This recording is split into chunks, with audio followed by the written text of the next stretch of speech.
ప్రభునందు ప్రియులారా, प्रभु के प्रियो, దేవుని యొక్క మహాకృపను బట్టి प्रभु के महान अनुग्रह की वजह से మన జీవితంలో మరొక పర్యాయము దేవుని సన్నిధిలో చేరుకోగలుగుతూ ఉన్నాం.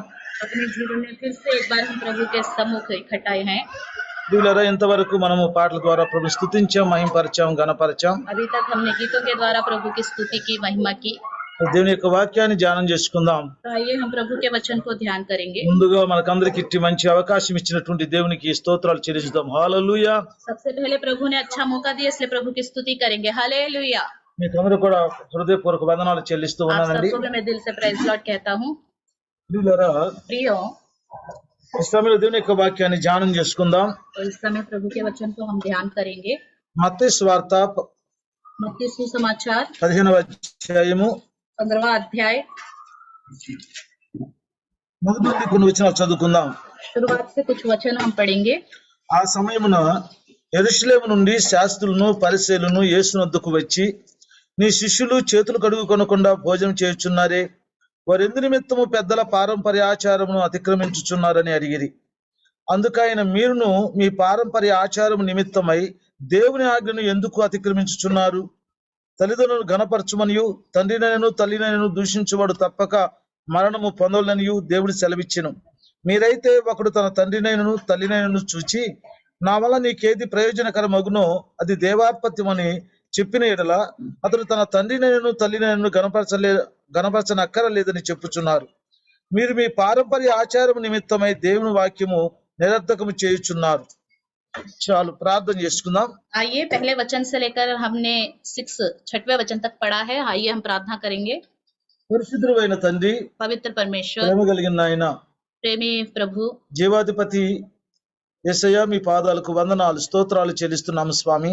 जीवनदायक यीशु मसीह, आपके चरणों को हम धन्यवाद करते हैं, स्तुति करते हैं। అయ్యా, మీ కృపను బట్టి మా బ్రతుకులో మరి ఒక పర్యాయము మీ వాక్యం ధ్యానం చేసుకోవటానికి, आपके अनुग्रह के द्वारा फिर से एक बार आपके वचन को ध्यान करने के लिए మీరు ఇస్తున్న ఈ అవకాశాన్ని బట్టి మీకు వందనాలు స్తోత్రాలు చెల్లిస్తున్నాము స్వామి. आपने जो मौका दिया है उसके लिए हम स्तुति करते हैं। అయ్యా, ఈ సమయంలో जिस समय प्रभु పరిశుద్ధాత్మ మీరు నాలో ఉండి पवित्र आत्मा आप हमारे अंदर रहकर నాతో మా ప్రియులందరితో మాట్లాడి हमसे और हम सब प्रियों से आप बात करने के लिए, మీ వాక్యం ద్వారా మమ్మల్ని అందరి మీ చిత్తంలోకి నడిపించమని आपके वचन के अनुसार हम सबको आपकी इच्छा के अनुसार चलाने के लिए యేసు నామములో ప్రార్థన చేయుచున్నాము పరమ తండ్రి. यीशु मसीह के नाम से प्रार्थना करते हैं परम पिता। ఆమేన్. आमीन आमीन। ప్రియులారా, కొద్ది నిమిషాలు మీ మనసులోను మీ హృదయాలను प्रियो, थोड़ी देर अपने मन को और अपने हृदय को దేవుని వాక్యం మీద కేంద్రీకరింప చేయవలసిందిగా ప్రేమతో మీకు మనవి చేస్తూ ఉన్నా. प्यार से आपसे विनती करता हूँ कि आपका ध्यान सिर्फ वचन की ओर हो। ప్రియులారా, ఈ సమయంలో प्रियो, इस समय ఆచారము అపచారమా क्या అనే అంశం మీద మీతో మాట్లాడాలని ఆశపడుతూ ఉన్నా. परंपरा का पालन करना गलत है क्या, इसके विषय में मैं आपसे बात करने जा रहा हूँ। ఆచారము అపచారమా? परंपरा का पालन करना गलत है क्या? ప్రియులారా, प्रियो, ఈ మత్తయి సువార్త 15వ అధ్యాయంలో మనం చదివిన భాగములో मत्ती सुसमाचार 15वें अध्याय में 1 से जो 6 तक हमने पढ़ा है, ఆచారం గూర్చి శాస్త్రులు పరిసయ్యులు ప్రభుని అడగటం, परंपरा के विषय में शास्त्री फरीसी जो है प्रभु से कह रहे हैं, ప్రభు ఆ ఆచారం గురించి మాట్లాడుతూ వాటిని వివరించడం, प्रभु उस परंपरा के बारे में बातें करते हुए उसका विस्तार से वर्णन भी करता है। మనం చూస్తూ ఉన్నాం. हम इस बात को देख रहे हैं। ఈ విషయాలు ధ్యానం చేసే ముందుగా इस विषय को ध्यान करने से पहले అసలు ఆచారము అంటే ఏంటో తెలుసుకుందాం. सबसे पहले परंपरा क्या होती है इसको हम जानेंगे। ఆచారము అంటే परंपरा मतलब గత కాలంలో ఏదో ఒక నాడు ప్రారంభించబడి, ఎవరో ఒకరి చేత ప్రారంభించబడి पिछले दिनों में, पुराने दिनों में किसी न किसी के द्वारा शुरुआत हुई, అది నేటికిని वो अभी तक అలా కొనసాగుతూ ఉండేటువంటి కార్యాన్ని इसी तरह चलता आ रहा है। ऐसे कार्यों को ఆచారము అంటారు. परंपरा कहते हैं। అంటే గత కాలంలో ఎవరో ఒకరి చేత ఏదో ఒక నాడు ప్రారంభించబడి అలాగే కొనసాగుతూ నేటి వరకు అది కొనసాగుతున్న దానిని ఆచారం అని చెప్పుకుంటాం. प्राचीन काल में जिन बड़े लोगों के द्वारा परंपरा की स्थापना की गई, उसको अभी तक करते हुए निभाते हुए आ रहे हैं, उसको परंपरा कहते हैं। ఒక మాటలో దాని అర్థం చెప్పుకోవాలంటే ఆచారము అంటే ఆచరించేది అని. एक तरह से इसका एक ही शब्द में अर्थ बताया जाए, परंपरा मतलब पालन करने वाला। అయితే ఆచారము అపచారమా? तो क्या परंपरा का पालन करना गलत है? చాలా మంది बहुत से लोग మాటల సందర్భంలో बातों में దాని దేవుని కానివ్వండి అంత ఆచారం గాని అంటారు. कुछ लोग बोलते हैं अरे इससे क्या है, छोड़ो ये तो सब परंपरा है बोलते हैं। అంటే ఆచారం అంటే తప్పనా? क्या परंपरा गलत है? ఆచారం అంటే పాపమనా? क्या परंपरा का पालन करना पाप है? ప్రియులారా గమనించండి, प्रियो ध्यान दीजिए, ఆచారములన్నీ అపచారాలు కావు. सारी परंपरा गलत नहीं है। ఆచారములలో సదాచారాలు కూడా ఉన్నాయి, परंपराओं में कुछ अच्छी बातें भी हैं, ఆచారములలో అపచారములు కూడా ఉన్నాయి. परंपराओं में कुछ गलत चीजें भी हैं। అవి మనం గమనించుకోవాలి, इन विषयों पर हमें ध्यान देना चाहिए, వాటిని మనం తెలుసుకోవాలి. उनके बारे में हमें जानना भी चाहिए।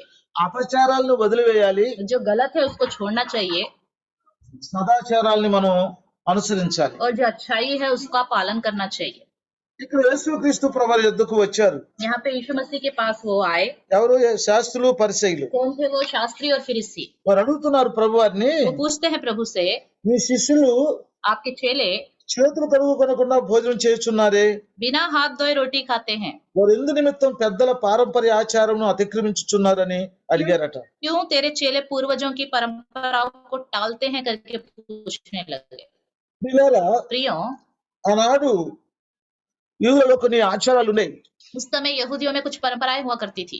వారు సంత నుండి వస్తే నీళ్లు చల్లుకోవటం, बाहर से कहीं अंदर आ गए घर में तो पहले अपने ऊपर पानी छिड़कना, కాళ్ళు ఉడుకుని భోజనం చేయటం, पैर धोते थे फिर ही खाना खाते ఆ थे, భోజనం ముందు చేతులు కడగటం, और खाना खाने से पहले भी हाथ धोते थे, అనేకమైన పరికరాలని కడగటం, और उनके जो पात्र हैं उन सबको भी धोते थे। ఇవన్నీ ఆచరిస్తూ ఉండేటువంటి వారు. इन सब का वो पालन करते रहते थे।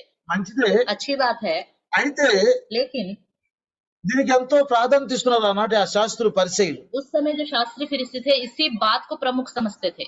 అయితే పెద్దల పారంపర్య ఆచారానికి ప్రాధాన్యతనిస్తా प्राचीन लोगों की, पूर्वजों की परंपराओं को वो पालन करते हुए దేవుని వాక్యాన్ని నిరర్థకం చేస్తున్నారని, और परमेश्वर के वचन का निरादर करते हैं करके దేవుని వాక్యాన్ని బొత్తిగా విడిచిపెడుతున్నారని प्रभु के वचन को पूरी तरह छोड़ देते हैं।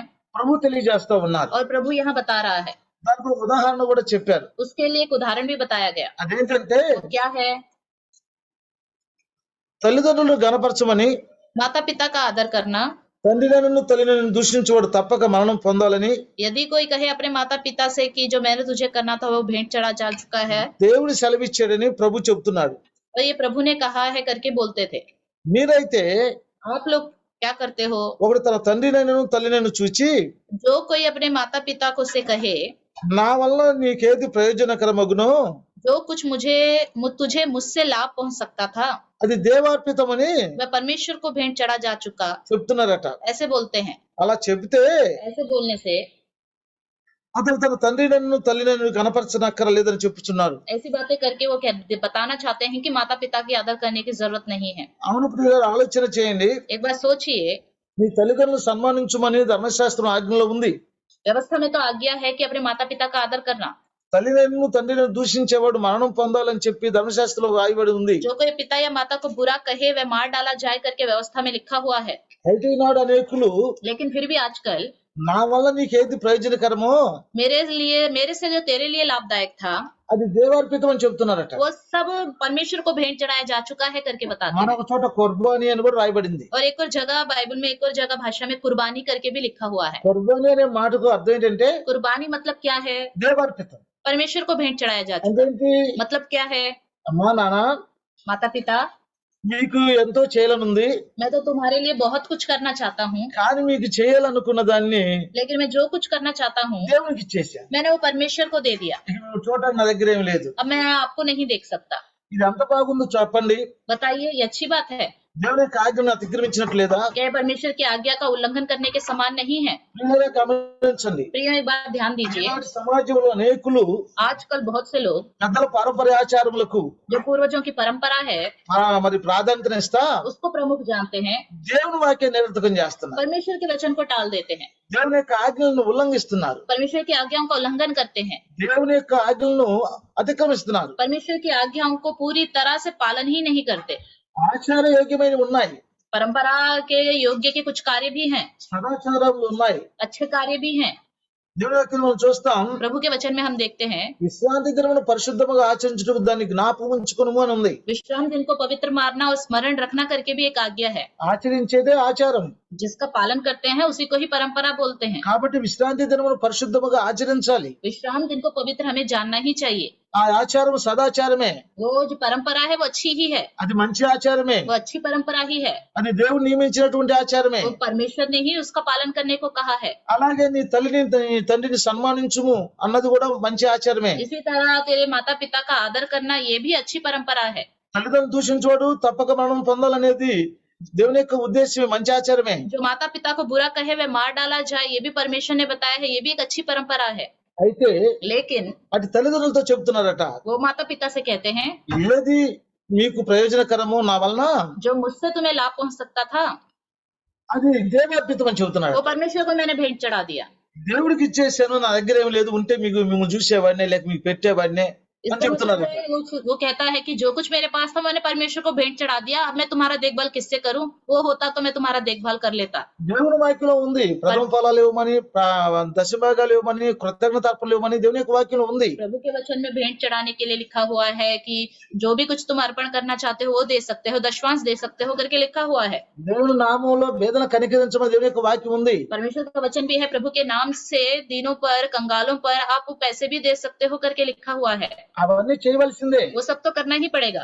తల్లిదండ్రులు కూడా సన్మానించాల్సిందే, माता पिता का भी आदर करना ही है, తల్లిదండ్రులు కూడా గౌరవించాల్సిందే, माता पिता का इज्जत भी करना चाहिए, తల్లిదండ్రులు కూడా పోషించాల్సిందే, माता చూడాల్సిందే. पिता का भी पालन पोषण करना चाहिए, उनकी देखभाल हमें करनी चाहिए। నేను అలా గమనించండి. प्रिय, एक बात पर ध्यान दीजिए, కనుక ఈ రీతిగా इस तरह మనుష్య అనేకులు దేవుని యొక్క వాక్యాన్ని నిరర్థకం చేస్తూ ఉన్నారు. बहुत से लोग इस तरह परमेश्वर की आज्ञाओं को टाल देते हैं। ఈనాటికి అనేకమైనటువంటి విషయాలను అలాగే ఆచారంగా అంటే అపచారం అయ్యేటువంటి విధంగా ఆచరిస్తూ ఉన్నారు. इस तरह लोग जो हैं परंपराओं को गलत रीति से इस्तेमाल कर रहे हैं। ఒకసారి మనం చూస్తే एक बार हम देखेंगे, ముహూర్తాలు పాడుస్తూ ఉంటారు. मुहूर्तों का पालन करते रहते हैं। మనం చూద్దాం దినవృత్తాంతములు 2వ గ్రంథములో, इतिहास, दूसरा इतिहास, దినవృత్తాంతం 2వ గ్రంథము दूसरा इतिहास 33వ అధ్యాయము 33वां अध्याय 6వ వచనం. 6वां अध्याय। ఇందులో మనిషే అనేటువంటి రాజు తను పరిపాలన చేసినప్పుడు यहाँ पे मनुष्य करके एक राजा जब अपने राज्य के समय में था, అతను తన కుమారుల్ని अपने पुत्रों से वो బెన్హిన్నోములో యందు అగ్నిలో గుండా దాటిస్తా बेनिहुईम करके तराई है, वहां से उनको पार करवा रहा था ముహూర్తాలను విచారిస్తా और मुहूर्तों को देख रहा था। మంత్రములను చెలంగితనమును వాడుక చేయు కర్ణ పిశాచిములతోను సోదగాండతోను సాంగత్యం చేయుచు शुभ अशुभ मुहूर्तों को मानता, टोना और तंत्र मंत्र करता और ऊझे और भूत सिद्धि वालों से संबंध रखता था యెహోవా దృష్టికి బహు చెడు నడతను నడుచుచు और यहोवा की दृष्टि में बुरे चाल चलन करता था ఆయన కోపం పుట్టించును అని ఉంది. और इससे परमेश्वर अप्रसन्न था करके 6वें वचन में लिखा हुआ है। కాబట్టి ఇక్కడ ఇందులో ముహూర్తాల గురించి కూడా వ్రాయబడింది. यहाँ पे मुहूर्तों के बारे में भी लिखा हुआ है। మనిషి అనే రాజు मनुष्य करके जो राजा है ముహూర్తాలు విచారిస్తా, वो मुहूर्तों को देखता था శిలంగితనం చేస్తా, और शुभ अशुभ को देखता था, మంత్రాలను వాడు చేయు కన్న పిశాచంతో సోదగాండతో సాంగత్యం చేస్తా टोना तंत्र मंत्र ओझों और भूत सिद्धि वालों से उसका संबंध था। యెహోవా దృష్టికి బహు చెడు నడత నడిచారు. इस तरह यहोवा की नजर में वो बुरी चाल चलता था। కాబట్టి ప్రియులారా, इसलिए प्रियो, ముహూర్తములు విచారించుట దేవుని దృష్టిలో చెడు నడత. मुहूर्तों को देखना ये परमेश्वर की नजर में गलत है। అయితే అనాది కాలం నుండి ఈనాటికి కూడా लेकिन पुराने जमाने से लेकर आज तक भी అనేకులు ముహూర్తములు పాటిస్తూనే ఉన్నారు. बहुत से लोग मुहूर्तों का पालन करते ఈ हैं, ముహూర్తాలు పాటిస్తూ ఆచరిస్తూనే ఉన్నారు. मुहूर्तों का परंपराओं का पालन करते ही रहते हैं। అందుకే దేవుని యొక్క వాక్యములో इसलिए प्रभु के वचन में మీరు దినములను మాసములను విచారించుదురు ఆచరించుదురు అని ఉంది. तुम दिन को, समयों को, कालों को देखते हो, उसका परंपराओं का पालन करते हो करके भी लिखा हुआ है। అంటే మంచి దినము చెడ్డ దినము అని చూస్తూ मतलब आज का दिन अच्छा है या बुरा, इस विषय में ध्यान हाँ। देते हैं, దినాలు ఆచరిస్తున్నారట. इस तरह वो पालन करते हैं। దేవుని యొక్క వాక్యంలో దేవుడు సృష్టిని చేసినప్పుడు परमेश्वर ने के वचन में लिखा है कि जब उसने सृष्टि बनाई, ఏ రోజుకు ఆ రోజు తాను చేసిన సృష్టిని బట్టి हर एक दिन उसने जो सृष्टि की थी उसको देखा, ఇది మంచిదిగా ఆయన తలంచనుంది. ये बहुत ही अच्छा है करके उसने कहा करके हम देखते ప్రతి हैं। దినము దేవుడే నియమించాడు. हर दिन की प्रभु ने ही बनाया है, ప్రతి దినమును సృష్టించిన దాన్ని మంచిదిగా దేవుడు చూచాడు. हर दिन को परमेश्वर ने अच्छा ही कहा है। అయితే लेकिन కొన్ని దినాలు చెడ్డవని, कुछ दिन बुरे हैं కొన్ని దినాలు మంచివని, और कुछ दिन अच्छे हैं। ఇలా దినాలని గమనిస్తా ముహూర్తాలు పాటిస్తా ఉన్నారు. इस तरह दिनों पर ध्यान देते हैं, मुहूर्तों का पालन करते हैं। ఇది సదాచారం కాదు. ये अच्छी बात नहीं है, ఇది దేవుని యొక్క వాక్యాన్ని నిరర్థకం చేస్తుంది కాబట్టి ఇది అపచారమే. ये परमेश्वर की बात वचन को टाल देता है, इसलिए गलत है। కనుక ప్రియులారా ఆలోచన చేయండి. इसलिए प्रियो एक बार देखिए, అలాగే ఈనాటికి आज के दिन भी అనేకమైన విషయాల్లో बहुत से विषयों में పెద్దల పారంపర్యత్వం నుండి గతకాలం నుండి ఇప్పటి వరకు पुराने जमाने से पूर्वजों से लेकर अभी तक भी ఆచారాలను परंपराओं का అపచారాలుగా ఆచరిస్తూనే ఉన్నారు. पालन गलत रीति से ही करते हैं। ఉదాహరణకు మన ఒక విషయాన్ని మీ దృష్టికి తీసుకొస్తా. उदाहरण के तौर पे मैं एक बात को आपके सम्मुख लेके आऊंगा। ఒక ఆడపిల్ల एक लड़की స్త్రీ ధర్మంను సంపాదించుకుంటే अगर स्त्री धर्म का वो पालन करती है तो దేవుని యొక్క వాక్యంలో స్త్రీ ధర్మం అని రాయబడింది. परमेश्वर के वचन में स्त्री धर्म करके लिखा हुआ है। అంటే మన భాషలో పుష్పతి లేక రవేశ్వరరావు అని చెప్పుకుంటాం కదా. हमारी भाषा में ऋतुमती करके बाइबल में हिंदी में लिखा हुआ है।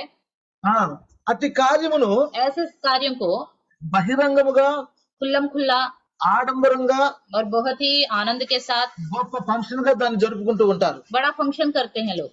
ఇది మంచిదా? क्या ये सही है? ఓ మనుషుడా ఏది ఉత్తమమో నీకు తెలియజేయబడిందని చెప్పి इंसान कौन सी बात उत्तम है ये सबको बताया गया है। మేక తన గ్రంథంలో రాస్తున్నాడు. मीका इस विषय में अपने ग्रंथ में लिखता है। దేవుడు మనకు మనస్సాక్షిని ఇచ్చాడు. परमेश्वर ने हमें मन दिया है। ఏది ఉత్తమమో కాదో గ్రహించగలిగిన జ్ఞానాన్ని దేవుడు మనకి ఇచ్చాడు. कौन सी बात सही है कौन सी बात गलत है समझने का ज्ञान भी परमेश्वर ने हमें दिया है। వాస్తవానికి ఒక ఆడపిల్ల స్త్రీ ధర్మాన్ని సంపాదించుకున్న విషయాన్ని అది మరెవరికి తెలియజేయగలిగినంత విషయం కాదు. जब लड़की का स्त्री धर्म होता है तो ये बात सबको बताने की जरूरत भी नहीं है। వాస్తవానికి అది తల్లికి మాత్రమే తెలియవలసిన విషయం. सच्चाई तो ये है सिर्फ उसके माता को ये बात पता होनी चाहिए। ఆ స్త్రీ జీవితంలో దేవుని ఇచ్చిన ఒక కార్యం జరిగింది కనుక అది దేవుని యొక్క ఆశీర్వాదమే గనుక उस स्त्री के विषय में परमेश्वर की ओर से जो दिया गया कार्य है जरूर पूरा हो गया, इसलिए आनंद की बात तो है। దైవదాసులను పిలిపించుకుని ప్రార్థన చేయించుకో. प्रभु के दास को बुला के प्रार्थना करवाना चाहते हो तो प्रार्थना करा लो। కానీ దాన్ని 10 మందికి తెలిసే విధంగా ఆడంబరంగా ये बात 10 लोगों को पता होनी चाहिए करके बहुत ही खुल्लम खुल्ला फंक्शन बनाते हुए బహిరంగంగా జరుపుకోవాల్సినంత గొప్ప కార్యమేం కాదు. ऐसे करने की जरूरत नहीं है। అదంత మంచి కార్యమేం కాదు. ये अच्छी बात नहीं है। కనుక ప్రియులారా ఆలోచన చేయండి. इसलिए एक बार याद कीजिए। అలాగే इसी तरह మరి ఈనాడు आजकल దినములని జరుపుకుంటూ ఉన్నారు. दिनों को कालों को देखते रहते అంటే हैं। ఒక మనిషి చనిపోతే मतलब एक इंसान अगर मर जाए ఆ కొన్ని దినాలకు కొంతమందికి 15వ రోజని కొంతమందికి 21వ రోజని ఇలా आज 21वां दिन है, कुछ लोग कहते हैं आज 11वां दिन है। ఇలా నిశ్చయించుకుని దినములు అని జరుపుతూ ఉన్నారు. 11वां दिन या 21वां दिन तय करके उस दिन कुछ ना कुछ करते हैं। అది తప్పు కాదని మాపు చేసుకోవడానికి జ్ఞాపకార్థపు కూడికలు అని పేరు పెడుతున్నారు. ये गलत नहीं है करके उस दिन हम यादगारी के तौर पे प्रार्थना रखवा रहे हैं करके मीटिंग्स भी रखवाते हैं। కూటమి సరిగా ఒక కొద్దిసేపు కూడా జరగనివ్వరు. प्रेयर तो ज्यादा देर होने नहीं देते, అక్కడ వాక్యానికి అవకాశం కూడా ఇవ్వరు. वचन सुनने के लिए भी ज्यादा समय नहीं देते। సమయం అయింది కానీ నుంచి తొందర పెడతారు. समय हो गया करके पास्टर जी को जल्दबाजी करवाते हैं। భోజనాలకు ప్రాధాన్యతనిస్తారు. सिर्फ खाने पीने में ज्यादा प्रमुख विषय को जानते हैं। ఒక వ్యక్తి చనిపోయినటువంటి ఆ దుఃఖ దినాలలో एक व्यक्ति मर गया उस घर में उन दुख दिनों में, ఆ వ్యక్తే ఖర్చు పెట్టి ఊరు మొత్తానికి భోజనాలు చేయాలి. वही व्यक्ति जिसके घर में किसी की मृत्यु हो गई है इतना खर्चा करेगा, इतने खर्चे में पूरे गांव के लोगों को खाना खिलाना जरूरी है करके बोलते हैं। సదాచారమేనా? क्या सही बात है? ఒకసారి మనం ప్రసంగి గ్రంథం చూద్దాం. एक बार हम सबोपदेशक देखेंगे। ప్రసంగి గ్రంథం 7వ అధ్యాయం सबोपदेशक 7वां अध्याय 2వ వచనాన్ని చూద్దాం. दूसरे वचन को हम एक बार देखेंगे। ఏముంది? విందు జరుగుచున్న ఇంటికి పోవుట కంటే ప్రలాపించుచున్న ఇంటికి పోవుట మేలు అన్నాడు. भोज के घर जाने से शोखी के घर जाना उत्तम है करके लिखा हुआ है। విందు జరుగుచున్న ఇల్లు, भोज के घर जाने से ప్రలాపించుచున్న ఇల్లు.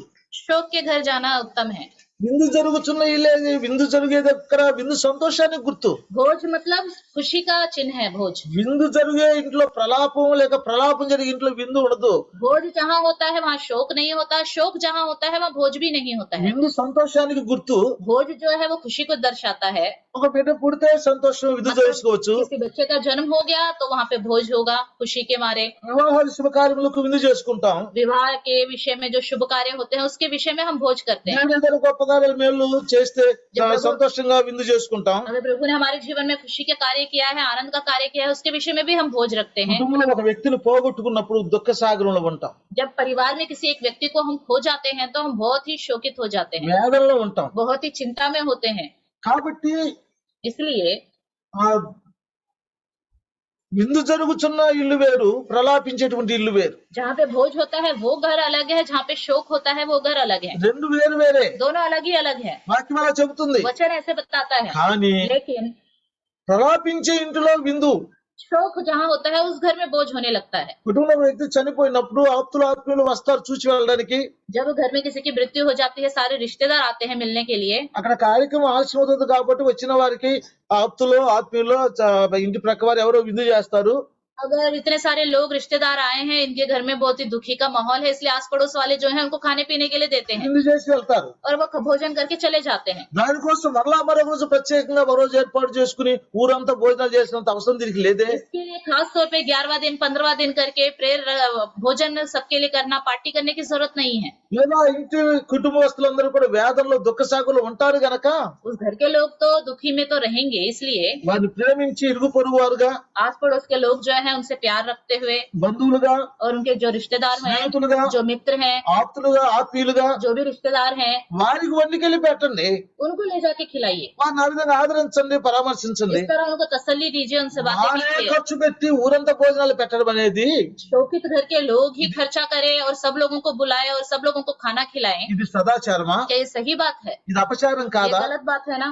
మీరు ఆలోచన చేయండి. इसलिए ये ध्यान कीजिए। కాబట్టి నేటి సమాజంలో इसलिए आजकल के समाज में దేవుని పిల్లలమైన మనము, हम जो परमेश्वर के संतान हैं, క్రైస్తవులమైన మనము हम जो क्रिश्चियन हैं, మంచి మార్పు తీసుకురావడానికి మనం ప్రయాసపడాలి. अच्छी बदलावट हमें लेके आने की कोशिश करनी चाहिए। కాబట్టి इसलिए ఆచారాలన్నీ తప్పు కావు, सारी परंपरा गलत नहीं ఆచారాలన్నీ మంచివి కావు. और सारी परंपरा अच्छी भी नहीं। సదాచారాలు ఉన్నాయి, अच्छे कार्य भी हैं అపచారంగా ఎంచబడే ఆచారాలు కూడా और ఉన్నాయి. बुरे कार्य भी हैं जिनको परंपरा के रूप में लोग समझते हैं। ఏది సదాచారమో, कौन सा अच्छा कार्य है, ఏది అపచారంగా ఎంచబడే ఆచారమో जो गलत है और गलत परंपरा है, గమనించుకోగలిగిన జ్ఞానం దేవుడు మనకి ఇచ్చాడు. पहचानने का ज्ञान प्रभु ने हमें दिया है, అయితే మనుషులు ఆలోచించటం లేదు. लेकिन लोग जो है ध्यान नहीं दे रहे इस बात पर। పారంపర్యాచారం ये पुराने दिनों से चलती हुई आई है ये परंपरा। ఎప్పుడు పెట్టారో పెద్దలు, पता नहीं पूर्वजों ने कब से रखा हुआ है ये, అలా జరగాల్సిందే. ऐसे होना ही होगा। మీరు ఆలోచన చేయండి. तो ये एक बार सोचिए, మన పారంపర్య ఆచారం నిమిత్తము हमारी अपनी परंपरा के लिए దేవుని వాక్యం నిరర్థకం చేయకూడదు. हमें प्रभु के वचन को नहीं टालना चाहिए, దేవుని వాక్యాన్ని అతిక్రమించకూడదు. परमेश्वर के वचन को गलत नहीं कहना चाहिए, దేవుని యొక్క వాక్యాన్ని ఉల్లంఘించకూడదు. परमेश्वर की आज्ञा का उल्लंघन भी नहीं करना चाहिए। ఈనాడు మనం చేస్తున్నటువంటి మనం ఆచరిస్తున్న ఆచారాలు ఎలా ఉన్నావో ఒకసారి ఆలోచన చేయండి एक ప్రియులారా. बार आप सोचिए, आजकल जो हम परंपरा का पालन करते हैं वो किस तरह के हैं। ఒక గృహాన్ని నిర్మిస్తా ఉంటే घर की अगर स्थापना कर रहे हैं, घर को बना रहे हैं, तो రాగి ఆకులు కట్టాలి, రాగి ఆకులు కట్టాలి, पत्ते बांधने होंगे, లేదా యాపాకులు కట్టాలి, नहीं तो नीम के पत्ते बांधने होंगे। ఆ పునాదులో నవధాన్యాలు వేయాలి. नींव जब डालते हैं उसमें 9 धान्य के बीज डालने पड़ेंगे। ఎక్కడన్నా దేవుని యొక్క వాక్యంలో ఉందా అవి? क्या ऐसे कहीं लिखा हुआ है? ఏంటి అలా చేస్తే? ऐसे करने से क्या है? ఏమో, पता नहीं, ఎప్పుడో పెద్దలు పెట్టారు, ये पूर्वजों की रखी हुई परंपरा है, జరుపుకోవాలి. वो करते थे, हम भी करेंगे। మీరు ఆలోచన చేయండి. एक बार सोचिए, క్రైస్తవ జీవితము క్రమబద్ధమైనది. क्रिश्चियन का जीवन जो है नियम के अनुसार का है। అపచారాలుగా ఎంచబడే ఆచారాలతో కలిగింది కాదు క్రైస్తవ జీవితం అంటే. क्रिश्चियन का जीवन यही नहीं है कि बुरी बातों से, बुरी परंपराओं से जुड़ा हुआ है। సదాచారాలతో నిండినదే క్రైస్తవ జీవితం. अच्छे कार्यों से ही जुड़ा हुआ है क्रिश्चियन का जीवन। కనుక మనం ఆలోచన చేయాలి. इसलिए हमें सोचना चाहिए। దేవుని యొక్క వాక్యాన్ని ధ్యానిస్తున్నప్పుడు మనం కూడా ఆలోచన చేయాలి. प्रभु के वचन को जब हम ध्यान करते हैं तब हमें सोचना चाहिए। అది వాస్తవమో కాదో మనం కూడా ఆలోచన చేయాలి. हमें सोचना चाहिए कि सही है या गलत, सच्चाई है या नहीं। దేవుని వాక్యం వింటున్న మీలో కూడా ఎవరైనా ఇలాంటివి ఆచరిస్తూ ఉన్నారా? प्रभु का वचन सुनने वाले आप लोगों में से क्या कोई इन चीजों का, परंपराओं का पालन कर रहा है? ఇంకేదైనా శుభకార్యాల సమయాల్లో और शुभ कार्यों के समय में ఎదురు రావటాలు, जैसे कोई सामने आना, పాస్టర్ గారిని పిలుస్తారు, ప్రార్థన చేస్తారు, पास्टर जी को बुलाएंगे, पहले प्रार्थना करवाएंगे స్మార్ట్ పిలుస్తారు, చెబు తీసుకురమ్మంటారు. और फिर कहते हैं कि ये अभी शुभ कार्य है, कोई सामने से लोटा लेके आए। ఇక స్వార్థము చెంబే ఖాయం కానీ పాస్టర్ గారి ప్రార్థన ఖాయం కాదు. मतलब पास्टर जी का जो प्रार्थना है उसको प्रमुख नहीं समझते। ये सबसे पहले एक ये शुभ है या अशुभ है, ये लोग सामने आने चाहिए, लोटा लेके सामने आना चाहिए, इस बात को वो सही समझते हैं। దైవజనులు ప్రార్థన చేస్తారు, నీ బిడ్డతో నీ ఉండు ప్రభు అని చెప్పి. अब प्रभु का दास जो है प्रार्थना करता है, प्रभु आप इनके संग संग रहिए। నమ్మరేమో, शायद वो भरोसा नहीं करते, చెంబు తీసుకుని ఎదురు రావాల్సిందే. बाद में कहते हैं शुभ कार्य है, कोई स्त्री जो है वो सामने आनी चाहिए। మీరు ఆలోచన చేయండి. प्रियो आप सोचिए, ఎంతకాలం అపచారంగా ఎంచబడే ఆచారాలను కొనసాగిస్తాం? कब तक जो गलत है उन परंपराओं का पालन करते रहेंगे? ఆలోచన చేయాలి. सोचना चाहिए। ఇది పారంపర్యంగా వస్తున్న ఆచారం అనేది తలంచడం కాదు. ये परंपरा जो है चलती आ रही है पुराने जमाने से, ऐसा सोच के नहीं आगे बढ़ना चाहिए। ఎప్పుడో పెద్దలు ఏర్పాటు చేసిన గొప్ప కార్యం అని ఎంచడం కాదు. जब पूर्वजों से चलता हुआ आ रहा है ये महान कार्य है करके भी नहीं सोचना चाहिए। ఇక్కడ ప్రభు స్పష్టంగా చెబుతున్నారు. यहाँ प्रभु स्पष्ट रूप से कहता है, మత్తయి సువార్త 10వ అధ్యాయంలో 6వ వచనంలో मत्ती सुसमाचार 15वां अध्याय మీరు మీ 6वें పారంపర్య ఆచారం నిమిత్తమై 6वें वचन में लिखा है कि तुम अपने దేవుని परंपरा के विषय వాక్యమును में నిరర్ధకం చేస్తున్నారు. परमेश्वर के वचन को टाल देते हो। కాబట్టి మీ పారంపర్య ఆచరణతో ఎందుకు దేవుని వాక్యాన్ని నిరర్థకం చేస్తున్నారు? क्योंकि अपनी परंपराओं को करने के लिए परमेश्वर के वचन को टाल रहे हो। కాబట్టి పెద్దలు ఏనాడు ఏర్పాటు చేశారనేది కాదు. ये प्रमुख नहीं कि पूर्वजों ने कब से इसको करते हुए आ रहे हैं। ఇది పారంపర్యంగా వస్తున్నటువంటి ఆచారం అని దాన్ని ఖచ్చితంగా చేయాలనుకోవడం కాదు. पुराने जमाने से चलता हुआ आ रहा है इसलिए जरूर करना होगा, ऐसे भी नहीं सोचना चाहिए। ఇది దేవుని యొక్క వాక్యాన్ని మనం ఆచరించే ఆచరణ దేవుని యొక్క వాక్యాన్ని నిరర్థకం చేస్తుందా లేక దేవుని యొక్క వాక్యాన్ని సపోర్ట్ చేస్తుందా అనేది कि प्रभु के वचन के अनुसार का है, उसी के अनुसार हमें चला रहा है या नहीं, इस पर हमें ध्यान देना चाहिए। అనేది మనం ఆలోచన చేయాలి. इसमें हमें सोचना चाहिए। అవసరం లేని చోట అనవసరమైన ఖర్చులు పెడతా ఉంటారు. जहाँ पे जरूरत ही नहीं वहाँ बेकार खर्चा करते रहते हैं। అవసరమా? जरूरत है। ఒక ఆడపిల్లకు స్త్రీ ధర్మం ఏర్పడిన సందర్భంగా బహిరంగంగా ఆర్భాటంగా ఫంక్షన్లు చేసి డబ్బు అనవసరంగా ఖర్చు పెట్టడం అంత అవసరమా? एक लड़की स्त्री धर्म में आ गई है तो इस विषय को खुल्लम खुल्ला सबको बताते हुए बड़ी पार्टी करके सब लोगों को खाना खिलाना क्या बहुत जरूरी है? ये బ్రతికుండగా తల్లిదండ్రులు ప్రేమతో చూడరు. जब वो माता पिता जीवित होते हैं अपने माता पिता को तो प्यार से नहीं देखते। వాస్తవానికి తల్లిదండ్రులు ఎంతగా ప్రేమించి ఎంతగా బాధ్యత కలిగి పోషిస్తే ఇంతటి వారమయ్యామన్న ఆలోచన కూడా జ్ఞాపకం రాదు. ये सोच भी नहीं आता, याद भी नहीं आता कि हमारे माता पिता ने ही हमें पाल पोस के इतना बड़ा किया तभी हम इतने बड़े हो गए। నీరు పళ్ళ మెరుగు నిజము దేవుడు ఎరుగు అన్నట్టు सच्चाई तो परमेश्वर जानता है और पानी की गहराई जो है वो जमीन जानती है, ऐसे सोचकर మనకి మన పిల్లల మీద మన పిల్లలకు వాళ్ళ పిల్లల మీద వాళ్ళ పిల్లలకు వాళ్ళ పిల్లల మీద అంటే ఇది దిగుబాటువే గాని बच्चों अपने बच्चे जो हमारे बच्चे बड़े हो जाएंगे वो अपने बच्चों पर ध्यान देंगे, जब उनके बच्चे बड़े हो जाएंगे वो अपने बच्चों पर ध्यान देंगे। ప్రేమనేది ఎగువకు రావడంలా. जो प्यार जो है पीछे पीछे नहीं आ रहा है। కాబట్టి పిల్లలు ఆలోచన చేయండి. इसलिए प्रिया एक बार सोचिए, ఎంతగానో ఎంతమంది పిల్లలైనా సరే ఇద్దరు భార్య భర్తలు ఎంతగానో వారిని పోషించి వారికి మంచి భవిష్యత్తునిస్తారు. माता पिता इनके कितने बच्चे भी क्यों ना हो सबको प्यार से लाड से जो है उनका पालन पोषण करते ही हैं। ఇద్దరు ముగ్గురు నలుగురు బిడ్డలుండి కూడా 2 3 4 बच्चे भी हों తల్లిదండ్రులు ఇద్దరు మంచిగా చూడలేరు. ऐसा नहीं है कि 2 लोगों को ही अच्छे से देखेंगे। ఏమాత్రం న్యాయమో చూడండి.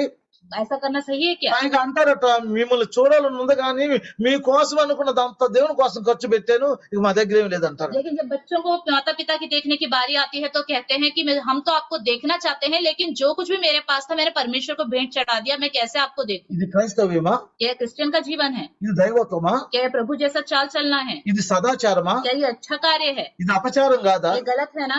వీళ్ళ ఆలోచన చేయండి. सोचिए ఎంతకాలము మనము వ్యర్థమైన ఆచారాల్లో కొనసాగుతూ ఉంటాం. कब तक हम गलत परंपरा में चलते रहेंगे? అందుకని అపోస్తలుడైన పేతురు గారు इसलिए प्रेरित తను पौलुस రాసిన పత్రికలో अपनी पत्रिका में लिखता है, పేతురు గారు రాసినటువంటి మొదటి పత్రిక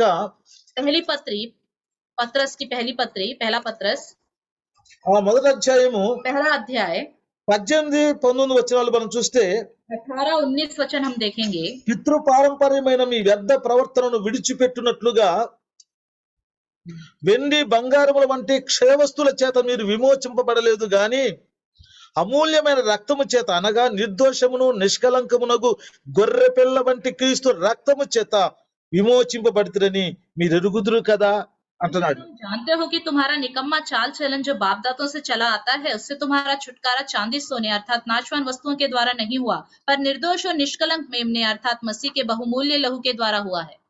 కాబట్టి మనము इसलिए నిర్దోషము నిష్కలంకమునకు గొర్రె పిల్ల వంటి క్రీస్తు రక్తము చేత విమోచించబడ్డాం.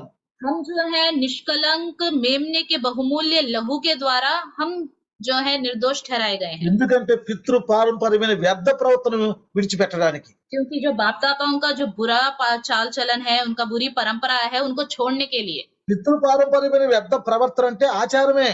और जो हमारे बाप दादाओं का बुरा चाल चलन, निकम्मा चाल चलन मतलब क्या है? उनकी परंपराएं हैं, పితృ పారంపరంగా వస్తున్నటువంటి ఆచారము पूर्वजों से चलती हुई आ रही परंपरा, ఇది వ్యర్థ ఆచారం అండి, వ్యర్థమైన ఆచారము. ये व्यर्थ परंपरा है. కాబట్టి ప్రియులారా, इसलिए प्रियो, మన విశ్వాస జీవితంలో हमारे विश्वास के जीवन में లేక మన క్రైస్తవ జీవితంలో या हम क्रिश्चियनों के जीवन में వ్యర్థమైనటువంటి ఆచారాలు ఎన్ని మనం ఆచరిస్తున్నామో ఒకసారి ఆలోచన చేయండి. व्यर्थ कितनी सारी परंपराएं हैं जिनका हम पालन करते हैं, एक बार सोचिए. ఇంకా లోకంలో ఉన్న వారికి మనకి వ్యత్యాసం ఏముంది? अगर ऐसे हम करेंगे तो संसार के लोगों को और हमारा क्या फर्क है? దేవుని ఎరిగినటువంటి అన్ని జనులకును దేవుని ఎరిగినటువంటి విశ్వాసులమైన లేక క్రైస్తవులమైన మనకును వ్యత్యాసం ఏముంది? తేడా ఏముంది? जो परमेश्वर को नहीं जानते उन लोग और हम जो परमेश्वर को जानते हैं, हम लोगों में क्या फर्क है? వారికి వాక్యం తెలియక వాక్యాన్ని నిరర్థకం చేస్తున్నారు. उनको तो वचन नहीं पता, इसलिए वचन को व्यर्थ कर देते हैं. వారికి వాక్యం తెలియక పితృ పారంపర్య వ్యర్థమైన ఆచారాలకు ప్రాధాన్యత उनको ఇస్తున్నారు. वचन नहीं पता, इसलिए पूर्वजों की व्यर्थ परंपराओं का पालन करते हैं. పరిశుద్ధాత్మ కాలంలో మనం ఉన్నాం. पवित्र आत्मा के समय में है हम. పరిశుద్ధాత్ముడు మనకు ఏది ఉత్తమమో ఏది ఉత్తమం కాదో మనకు తెలియజేస్తాడు. पवित्र आत्मा हमें बताएगा क्या सही है क्या गलत है. కాబట్టి మనం ఆచరిస్తున్న ఆచారంలో సదాచారాలా లేకపోతే అపచారాలో మనం గ్రహించగలిగే జ్ఞానం దేవుడు మనకి ఇచ్చాడు. जिस परंपरा के पीछे हम चल रहे हैं वो सही है या गलत, इसका ज्ञान हमें प्रभु ने दिया है सोचने के మరి लिए. ఎందుకని వ్యర్థమైన ఆచారాన్ని మనం ఆచరిస్తూ ఉన్నాం? क्यों हम व्यर्थ परंपराओं का पालन करते हैं? ఆలోచించకే. हम सोचते नहीं इसलिए. అందరూ చేశారు, నేను చేస్తున్నా. कहते हैं सबने करा है इसलिए हम भी करेंगे. ఎప్పుడో పెద్దలు ఏర్పాటు చేశారు, అవి అందరూ చేస్తూ వచ్చారు, నేను కూడా చేస్తూ వచ్చా. बड़े लोगों ने इस परंपरा का पालन करते रहते थे इसलिए हम भी करते रहेंगे. ఇలా ఆలోచన చేయండి. एक बार सोचिए, రాత్రి మనం జ్ఞాపకం చేసుకున్నట్టుగా जैसे रात को हमने सुना था, యెషయా చెప్పినట్లుగా यशायाह ने कहा था, నేను సైన్యులకు అధిపతి యెహోవా నాకు ఇచ్చిన పిల్లలను मैं और मेरे सेनाओं का यहोवा और मेरे को जो परमेश्वर ने बच्चे दिए हैं, సీయోను పైన ఉన్న దేవునికి सिय्योन पर्वत पर रहने वाले परमेश्वर को ఇశ్రాయేలు మధ్య సూచనలుగా ఉన్నాము అంటున్నారు. और इजरायलियों के बीच में एक चिन्ह के समान है. కాబట్టి మన సదాచారముల ద్వారా इसलिए हमें अच्छे कार्यों के द्वारा వాక్యం నిరర్థకం చేయకుండా వాక్యమును నెరవేర్చేటువంటి మన ఆధ్యాత్మిక జీవిత విధానముల ద్వారా वचन को ना टालते हुए वचन को पूरा करने वाले अपने जीवन के द्वारा ఈ సమాజంలో మన సూచనలుగా ఉండాలి. इस समाज में एक प्रभु के चिन्ह की तरह हमें रहना चाहिए. ఎవరికి వారికి ఆ కార్యక్రమాలు రాగానే అందరూ చేసేలే నేను కూడా చేసుకున్నాను అనుకుంటా పోతే ఎన్నటికీ ఈ సమాజం ఇలాగే ఉంటది. इस विषय में पूर्वज लोग फंक्शन करते थे, पार्टी करते थे, इसलिए मैं भी करूंगा करके सोचोगे तो हम ऐसी परंपरा पे चलने वाले ही हैं. క్రైస్తత్వంలో సంపూర్ణమైన దైవత్వం ఉండదు. क्रिश्चियन के जीवन में संपूर्णता या परिपूर्णता बिल्कुल नहीं होगी. కాబట్టి ఆచారాలని అధిగమించి వ్యర్థమైన ఆచారాలను అధిగమించి व्यर्थ परंपराओं से बढ़कर అపచారాలుగా ఎంచబడేటువంటి వ్యర్థమైన ఆచారాలను అధిగమించి और जो व्यर्थ परंपरा है దేవుని వాక్యానికి మనం ప్రాధాన్యత ఇవ్వాలి. उसको खत्म करके परमेश्वर के वचन की ओर हमें प्रमुख समझकर आगे बढ़ना चाहिए. దేవునికి మహిమ తెచ్చేటువంటి కార్యాలు మనం చేయాలి. परमेश्वर को महिमा दिलाने वाले कार्य हमारे द्वारा होने चाहिए. అందువల్ల ప్రియులారా, इसलिए प्रियो, ఏ కార్యం తలపెట్టినా कुछ भी करें हम, దేవుని దృష్టిలో ఏమైందో మనం ఆలోచన చేయాలి. ये परमेश्वर की नजर में कैसा है इसके बारे में हमें सोचना चाहिए. ఈ కార్యం దేవునికి మహిమకరమేనా हम जो कर रहे हैं इसके द्वारा परमेश्वर को महिमा मिलेगी, అనేది మనం ఆలోచన చేయాలి. इसको हमें सोचना चाहिए. అందువల్ల మనం దేవుని యొక్క వాక్యంలో చూస్తా ఉన్నాం, इसलिए हम प्रभु के वचन में देखते हैं దేవుని వాక్యం నిరర్ధకం చేయకూడదు. परमेश्वर के वचन को कभी नहीं टालना चाहिए. వాళ్ళు కేవలం చేతులు కడుక్కునే విషయాన్ని ప్రాధాన్యతనిస్తున్నారు. वो सिर्फ हाथ धोने के विषय को प्रमुख समझ रहे हैं. చేతులు కడుక్కోవడం మంచిదే. हाथ धोना अच्छी बात है. సైంటిఫిక్ గా చేతులు కడుక్కుంటే శుభ్రంగా ఉంటుంది, మంచి ఆహారం మనం తీసుకుంటాం, ఆరోగ్యం బాగానే ఉంటుంది, మంచిదే. वैज्ञानिक के तौर पर अगर हाथ धो लेंगे तो हाथ अच्छे से साफ रहेंगे, उसके बाद खाना खाएंगे तो हमारा सेहत भी अच्छा बना रहेगा, अच्छी बात है. మన ఆలోచనలో కాళ్ళు కడుక్కోవటం చేతులు కడుక్కోవటం ఆరోగ్యదాయకమని కాదు. तो ये जो शास्त्रीय फिरस्ती की सोच में हाथ धोना पैर धोना इससे हमारा सेहत अच्छा रहेगा, ये नहीं सोचते. ఏనాడో పెద్దలు ఏర్పాటు చేశారు కాబట్టి उनकी सोच यह है कि पूर्वज हाथ धोते हैं पैर धोते रहते थे, మనం చేయాలి కదా. हमें भी धोना है. పెద్దల పారంపర్యంగా వస్తున్నటువంటి ఆచారాన్ని మనం నెరవేర్చాలి కదా, కొనసాగించాలి కదా. पूर्वजों से चलता हुआ आ रहा है, इसे हमें जरूर निभाना है करके उनकी सोच है. కాబట్టి వారి ఆలోచనలోనే మంచి ఉద్దేశం లేదు. उनकी सोच ही गलत है. ఆచారం అన్నదాన్ని దృష్టిలో పెట్టుకుంటున్నారు. सिर्फ परंपरा की बात को ही अपनी नजर में रख रहे हैं. కాబట్టి ప్రియులారా, ఆచారములన్నీ అపచారాలు కావు, इसलिए प्रिय, सारी परंपरा गलत भी नहीं है ఆచారాలన్నీ సదాచారాలు और కావు. सारी परंपरा सही भी सही कुछ परंपरा सही भी है.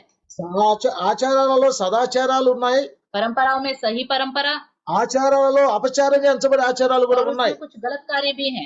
అపచారంగా ఎంచబడే ఆచారాలు వాక్యాన్ని నిరర్థకం చేస్తాయి. और जो गलत परंपरा है वचन को पूरी तरह खत्म कर देता है. అపచారంగా ఎంచబడే ఆచారాలు దేవుని యొక్క వాక్యాన్ని ఉల్లంఘిస్తాయి. ऐसी परंपरा परमेश्वर के वचन को टाल देती है. అపచారంగా ఎంచబడే ఆచారాలు దేవుని యొక్క వాక్యమును మరి నిరర్థకం చేస్తాయి, పనికి మాలిన వాటి చేస్తాయి. और ऐसी परंपरा परमेश्वर के वचन को पूरी तरह खत्म कर देती है, बेकार बना देती है। కనుక ప్రియులారా మనం ఆచరించే ఆచారముల ద్వారా దేవుని మహిమ రావాలి. इसलिए हम जो भी कार्य करते हैं उसके द्वारा परमेश्वर की महिमा होनी चाहिए। మనం ఆచరించే ఆచరణల ద్వారా దేవుని యొక్క వాక్యం ఎప్పుడు కూడా ఎక్కడ నిరర్థకం చేయబడకూడదు. इसलिए हम जो भी कार्य करते हैं हमारे कार्यों के द्वारा परमेश्वर के वचन को हमें कभी नहीं टालना चाहिए, उसको पूरा करने वाला हमें बनना चाहिए। ప్రసంగి గ్రంథం 7:2 అంతా స్పష్టంగా దేవుని యొక్క వాక్యం కనబడతా ఉంది. सबोपदेशक में तो स्पष्ट रूप से वचन दिखाई देता है, విందు జరుగుతున్న ఇల్లు, ప్రలాపించుచున్న ఇల్లు అని. भोज से भरा हुआ घर, शोक से भरा हुआ घर। అయినప్పటికీ కూడా फिर भी వాక్యం చదువుకుంటాం, చెప్పుకుంటాం, వింటాం. वचन पढ़ते हैं, बताते भी हैं, सुनते भी हैं। కానీ ప్రలాపించుచున్న ఇంట్లోనే వాళ్ళ చేతే ఖర్చు పెట్టించి విందు జరిగించడం అనేది ఇది తప్పు అనేది ఎంత మాత్రం తోచలేదా? शोकित लोगों के घर में ही उनके द्वारा पैसे खर्च करवा के भोज रखवाना गलत है करके सोचते नहीं है। ఇది వాక్యాన్ని నిరర్థకం చేస్తుంది అన్నటువంటి ఆలోచన రాదా? वचन को ये पूरी तरह टाल देता है, ये सोच भी नहीं आता। కాబట్టి ఊరకు చదవటం కాదు, లేక ఊరకు వినటం కాదు, सिर्फ पढ़ना ही नहीं बाइबल को, सिर्फ सुनना ही नहीं वचन को, మనం కూడా ఆలోచన చేయాలి. हमें सोचना चाहिए ఈ యొక్క ఆచారము వాక్యాన్ని ఏం చేస్తుంది? ये परंपरा वचन का क्या कर रही है। ఈ ఆచారము దేవుని యొక్క వాక్యాన్ని బలపరుస్తుందా, లేక సపోర్ట్ చేస్తుందా, మరి లేక దేవుని యొక్క వాక్యాన్ని నిరర్థకం చేస్తుందా అన్న విషయాన్ని మనం ఆలోచన చేయాలి. हम जब ये परंपरा कर रहे हैं, इसके द्वारा परमेश्वर का वचन पूरा हो रहा है, खत्म हो रहा है, व्यर्थ हो रहा है, ये सही है या गलत, हमें सोचना चाहिए। ఎంతో దుఃఖ సాగరుల కుటుంబం ఉంటది, ఎంతో దుఃఖ సాగరుల కుటుంబం ఉంటది. एक परिवार बहुत ही दुखित होता है, ఆ వేదనలో వాళ్ళే మళ్ళీ ఎంతో డబ్బు ఖర్చు పెట్టడం. उस दुख में के समय वही लोग पैसा खर्च करते हैं। ఎందుకు ఇది అపచారంగా ఎంచబడే ఆచారం అని తోచదో మరి అర్థం కాదు. क्यों नहीं उनको ये गलत है करके समझ में आता। కనుక ప్రియులారా, దేవుని యొక్క వాక్యం విన్న మీరైనా సరే, प्रभु का वचन सुनने वाले आप लोग कम से कम మనము మనుషులు సంతోష పెట్టేవారుగా కాక దేవుని సంతోష పెట్టేవారుగా ఉండమని కూడా దేవుని యొక్క వాక్యం సెలవిస్తుంది. परमेश्वर के वचन में लिखा हुआ है कि हम लोगों को खुश करने वाले ना बने, परमेश्वर को खुश करने वाले बने। కుటుంబంలో ఒక వ్యక్తిని పోగొట్టుకున్న వ్యక్తే మిగతా మన సంతోషపరచాలా భోజనం పెట్టి? जो घर में एक व्यक्ति को खो चुका, वही व्यक्ति के बाकी लोगों को खुश करना है भोजन दिलाकर। ఎవరిని సంతోష పెట్టాలి? किसको खुश करना चाहिए? దుఃఖంలో ఉన్న ప్రలాపించున్న వారి ఇంటికి పోవటం మేలు. जो शोक है घर में, उसके घर में जाना तो अच्छी बात है। ఏం మేలు? कैसे अच्छी बात है? వాళ్ళ దగ్గరికి వెళ్తే వాళ్ళని ఆదరిస్తాం, उसके पास जाएंगे तो हम उन्हें हिम्मत दिलाएंगे, వాళ్ళని పరామర్శిస్తాం, उनसे बातें करेंगे। కొంతమంది వండుకెళ్తూ ఉంటారు, और कुछ लोग जो है उनके लिए खाना बना के लेके जाते हैं, మంచిదే, अच्छी बात है। స్వీట్ తీసుకెళ్తారు.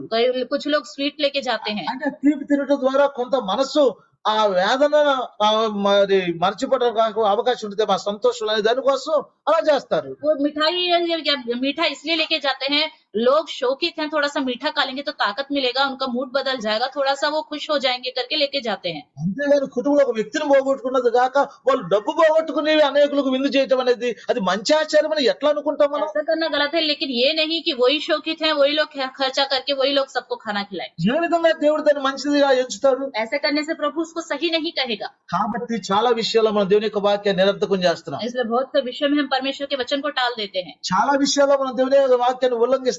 बहुत से विषय में परमेश्वर की आज्ञा का उल्लंघन भी करते हैं। కాబట్టి పిల్లలు మన ఆచారాలు అలా ఉండకూడదు. इसलिए हमारी परंपराएं ऐसी होनी ही नहीं चाहिए। కాబట్టి ఈ ఎదురు రావడాలు, मतलब शुभ अशुभ सामने आना, గృహ నిర్మాణంలో ఈ యొక్క నవధాన్యాలు లేక రాగాకులు కట్టడాలు ఇలాంటివన్నీ కూడా అది ఆచారాలు మంచివి కాదవి. नींव डालते समय पत्ते लगाना, नीम के पत्ते लगाना या कुछ दाने डाल देना, ये सब गलत है। మరి పసుపు ఇటాలు और हल्दी लगाना, అది మంచిది కాదు. ये अच्छी बात नहीं है। దేవుని యొక్క వాక్యము వాటిని సపోర్ట్ చేయట్లేదు. परमेश्वर का वचन ये सही है करके नहीं बताता, దేవుని యొక్క వాక్యంలో ఆ విధంగా రాయబడలేదు. परमेश्वर के वचन में ऐसा लिखा भी नहीं है करने को। కాబట్టి ప్రార్థన ద్వారా ఇల్లు పవిత్రపరచబడుతుంది. प्रार्थना के द्वारा ही घर पवित्र होता है। మనం ప్రార్థన ద్వారా దేవుని ఆహ్వానించుకుంటే ఆ కుటుంబంతో దేవుడు ఉంటాడు. प्रार्थना के द्वारा परमेश्वर को बुलाएंगे तो उस घर में परमेश्वर रहेगा। దేవుడు మనతో ఉంటే చాలు, परमेश्वर हमारे साथ रहे तो काफी है, మన కుటుంబంలో మేలు జరుగుతాయి. हमारे परिवार में भलाई के कार्य होंगे। అంతేగాని రాగాకులు కట్టడం ద్వారా లేక యాప రెడ్ల కట్టడం ద్వారా లేక నవధాన్యాల వేరు ద్వారా మంచి జరిగిద్దని తలంచబాకండి. ये नव धान्य डाल दिए या पत्ते लगा दिए उससे अच्छा होगा करके मत सोचिए। ప్రార్థన ద్వారా మన కుటుంబంలో మేలు జరుగుతుంది. प्रार्थना के द्वारा ही घर में भलाई के कार्य होंगे। ప్రార్థన ద్వారా మన కుటుంబంలో దేవుడు మనతో ఉంటాడు. प्रार्थना के द्वारा हमारे परिवार में प्रभु साथ रहेगा।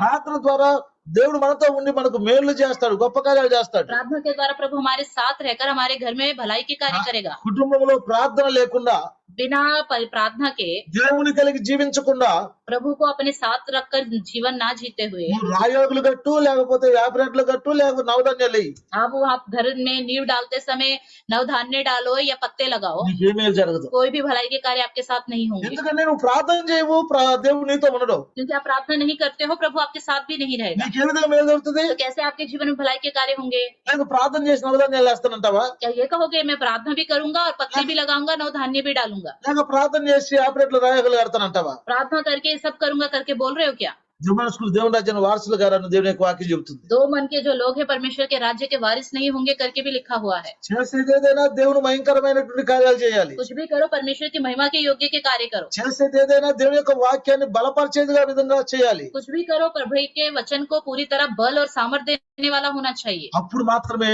మన ద్వారా దేవుని మహిమ కలుగుతుంది. तभी हमारे द्वारा परमेश्वर की महिमा होगी। దేవుడు మనల్ని బట్టి సంతోషించి మనల్ని ఆశీర్వదిస్తాడు. तब प्रभु हमें देखकर खुशी होगा और हमें आशीर्वाद देगा। సమాజంలో దేవుని యొక్క వాక్యాన్ని నిరర్థకం చేయకుండా ఉండటానికి మనం ఉపయోగపడతాం.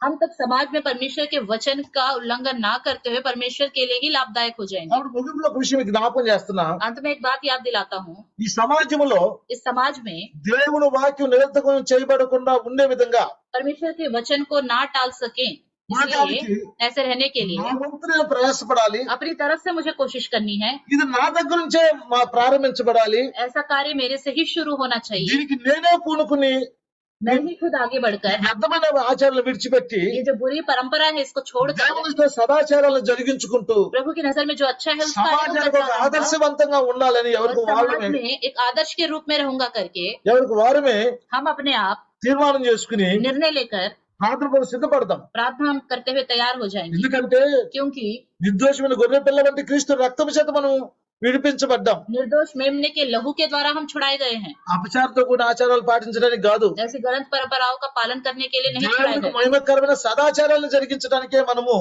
परमेश्वर की महिमा के तौर पे अच्छे कार्य करने के लिए ही हम लोग విడిపించబడ్డాం. छुड़ाए गए हैं। కాబట్టి ఆ విధంగా జీవించడానికి ప్రార్థన సిద్ధపడదాం. इसलिए प्रभु जैसा चाहता है उस तरह जीने के लिए ही हम प्रार्थना के द्वारा तैयार हो जाएंगे। ఆత్మ దేవుడందు సహాయం చేయను గాక. पवित्र आत्मा हमारी मदद